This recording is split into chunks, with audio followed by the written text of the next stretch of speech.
Senior Superintendent of Police,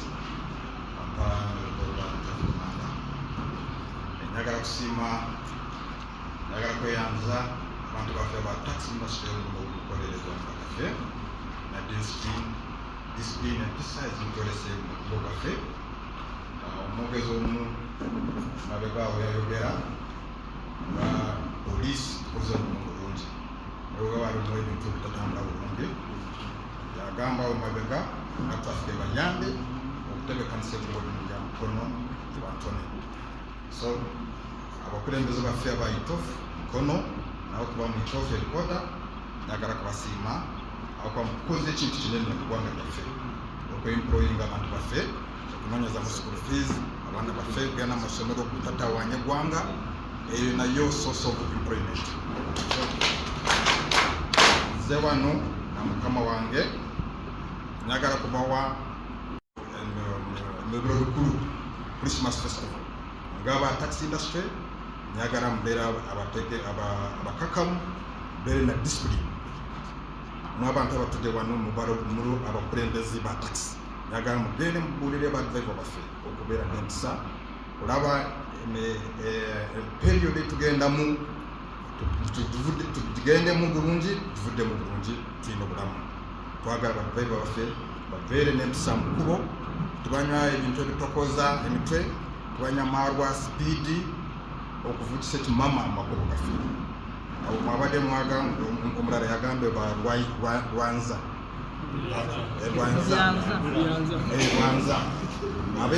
abava Kampala tubakolera wano tugenda mu period enzibu tubamanya ekkubo lya Iganga tubamanya Tororo highway babadde bavugira Masaka babadde bavugira Lweru Gulu highway bagala kujja bafune chance ennaku zino period emu abantu balina sente bagala kutambula bajja kujja ne batawanya wano tubamanya makubo bo abantu abo batuleetera obubenje mu makubo bw'oba ovugira mukono Jinja beera mukubo bwera mukono Jinja bw'oba ovugira Masaka Kampala beera Masaka Kampala.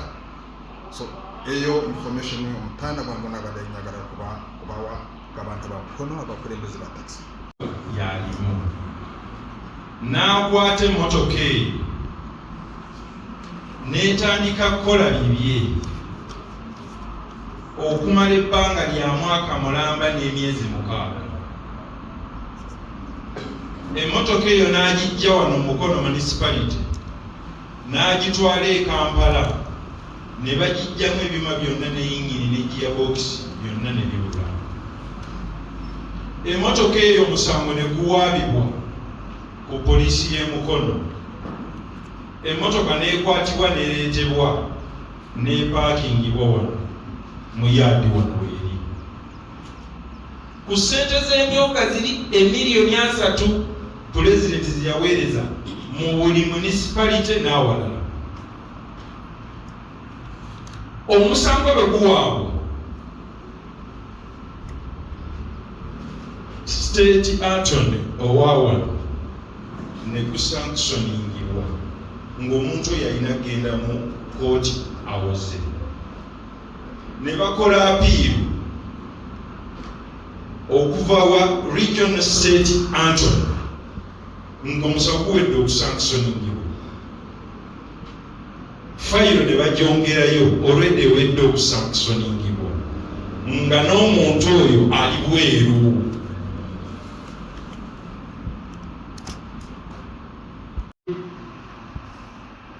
Emmotoka omuntu n'akyusa n'okugijja mu mannya g'ekibiina n'agizza mu mannya agage gavumenti ya Uganda etudde. Era mu kutugamba kimu mwongere okuŋŋaana n'okwekulaakulanya. Kati twekulaakulanya biki nga mwe tekutuyamba. Tusaba mutubuuli lwaki omusango ogwo gutudde tetuguulyangako mu kooti tetumanyi kigenda mu maaso. Mukama wange KMP ey'ensonga nkulu nnyo kubanga awo wewalibwa ssente za gavumenti ze muwulira ne zijja ono nabba ne zijja oli nabba ne zijja oli nabba ne zijja oli nabba gundi we yabba bamukola ki? Tewali. Twagala kutandikira ku nsonga eyo mutuyambe lwaki omusango ogwo gwakwa okusanctioningibwa tegubeera mu kooti tewali alondoola ssente za gavumenti emmotoka eri wano temuli yadde ekyuma n'ekimu. Lwaki? Ate DPC obimanyi. Webali nnyo webali ddala. Mukama wange n'abeera nti yajja muntu omu yakola ki yakipesa naye nga osi bali mu nsonga eyo osi alina ekyokuddamu ekituufu. So afande nja kwebaza naye afande aladiso bali kujja ebigambo ebigenda kubeera bitonotono. Ekisooka n'abagambye tuzze kukola era tujja kukola. Wabaawo ekintu kyonna kyonna nti ate nga mukama wange tannaba nakifuna nja banyigira nnyo nga kituuseyo ate nga weetuli. Ayagala okutabangula emirembe awo tugenda kukwatagana naye kyembalayo naye ebintu ebibadde byogerwa wano twagala tetwagala ffe nga security tulina okukolera awamu. So kati ebyo nti omenyi bw'amateeka mwina abakyamu bekiffe betunoonya ate lwaki tulwawo. Mpulidde mugamba mwagala poliisi tubeere nga tubakwasa omuntu. Nze wendi ffenna weetuli wano. Chairperson wuuno waali mbadde nyingira mu nsonga zammwe nga sinnaba nabbamanya nnyo. So weetuli amagezi weegali. So ffenna weetuli tukolere wamu. Ensonga yonna takubanga ku ssimu ne sigikwata. So mbasaba tukolere wamu mu ekyo. Then afande ndabika tulwana nnyo tukyusa obulamu ne mu ntegeera. Era tenina bingi byentambuza ku stages byenjagala nkwanjulire. Mbeera y'okulabika tugula amamotoka era okulabika nti abantu bafuna emirimu. So bize bitambula bulungi.